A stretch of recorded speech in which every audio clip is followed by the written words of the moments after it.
Halo, Assalamualaikum warahmatullahi wabarakatuh. Selamat pagi semuanya. Bagaimana kabarnya hari ini? Semoga kita semua selalu sehat dan selalu berada dalam lindungan Allah SWT. Nah, pertama-tama izinkan saya untuk memperkenalkan diri terlebih dahulu. Perkenalkan, nama saya Nindya Vega Permata, biasa dipanggil dengan Bu Vega.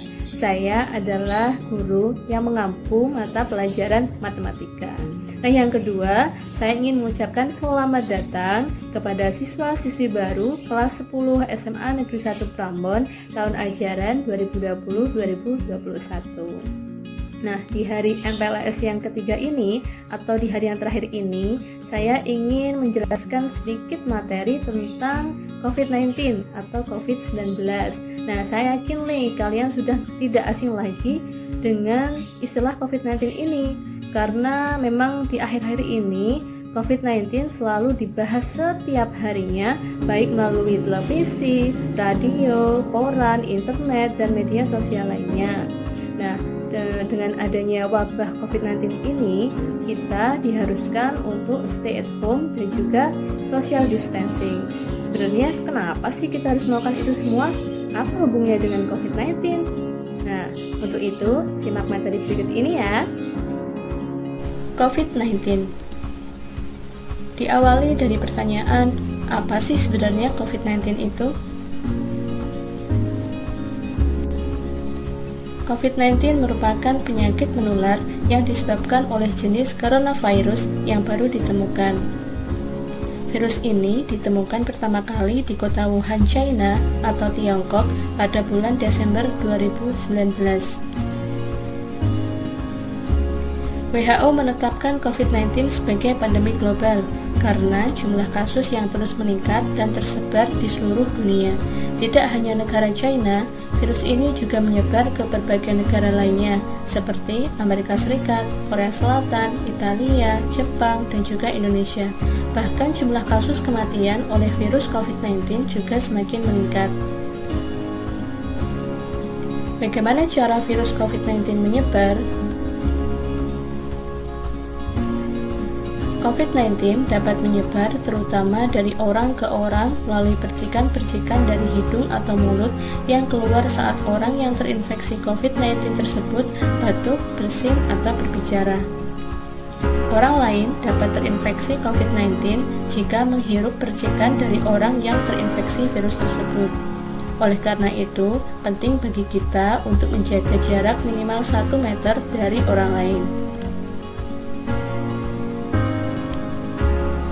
Percikan-percikan yang keluar tersebut dapat menempel di benda dan permukaan lainnya seperti meja, gagang pintu, dan pegangan tangan.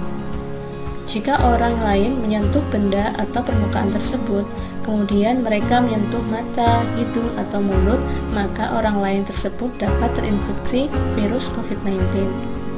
Inilah sebabnya penting bagi kita untuk mencuci tangan secara teratur dengan sabun dan air bersih mengalir atau membersihkannya dengan hand sanitizer. Untuk lebih jelasnya, yuk tonton video berikut ini.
Nah, seperti itulah gambaran cara penularan atau penyebaran virus COVID-19.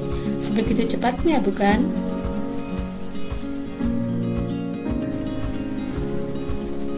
Apa saja gejala COVID-19?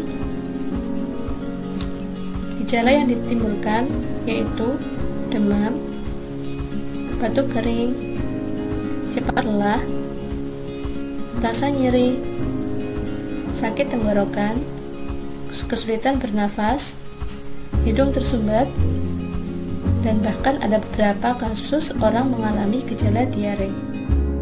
Siapa saja yang rentan terkena virus COVID-19? Berikut ini ada beberapa kelompok orang yang rentan terinfeksi virus COVID-19. Yang pertama, lansia atau lanjut usia.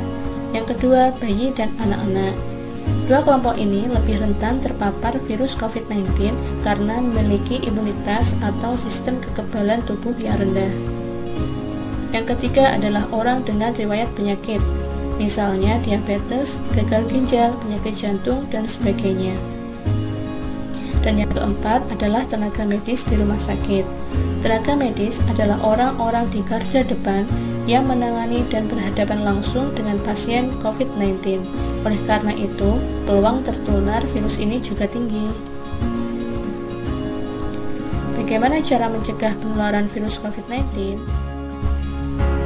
Yang pertama, rajin mencuci tangan. Mencuci tangan menggunakan sabun dan air mengalir atau antiseptik berbahan dasar alkohol. Yang kedua, social distancing. Hindari keramaian dan selalu menjaga jarak setidaknya 1 meter antar sesama. Yang ketiga, stay at home. Tetap di rumah apabila tidak memiliki urusan penting. Yang keempat, gunakan masker. Selalu gunakan masker apabila keluar rumah. Yang kelima, hindari menyentuh wajah. Mulai sekarang, hindari menyentuh mata, hidung, atau mulut ya. Yang keenam, tetap tenang dan menerapkan PHBS, yaitu pola hidup bersih dan sehat, dengan cara menjaga kesehatan, mengonsumsi buah dan sayur, dan menjaga kebersihan. Yang ketujuh, jika merasa kurang sehat, segera hubungi layanan kesehatan terdekat. Apa dampak adanya pandemi COVID-19? Berikut ini ada beberapa dampak pandemi COVID-19 di berbagai dunia, khususnya di Indonesia. Yang pertama adalah akses bepergian dibatasi, transportasi umum dibatasi, banyak pekerja yang di PHK, jumlah pengangguran meningkat, sekolah ditutup hingga ujian nasional dibatalkan, harga bahan pangan meningkat, kriminalitas meningkat, dan sebagainya.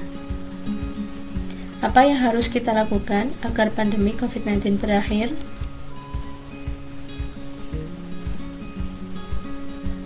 Jika ingin pandemi ini segera berakhir, kita harus sama-sama disiplin dan taat peraturan.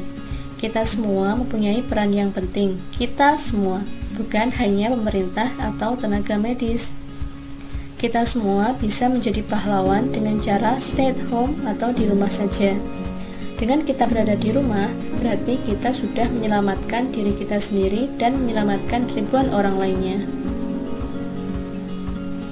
Yuk bersama kita cegah penyebaran COVID-19. Nah, itulah beberapa hal yang harus kita ketahui tentang COVID-19. Dari video tadi, terlihat kan bahwa ternyata virus COVID-19 ini dapat menyebar dan menginfeksi banyak orang dengan cara yang sangat cepat. Oleh karena itu, penting bagi kita untuk tetap selalu mematuhi dan melaksanakan protokol kesehatan. So, sekian materi hari ini. Semoga bermanfaat dan semoga setelah ini kita menjadi lebih sadar akan betapa pentingnya kesehatan.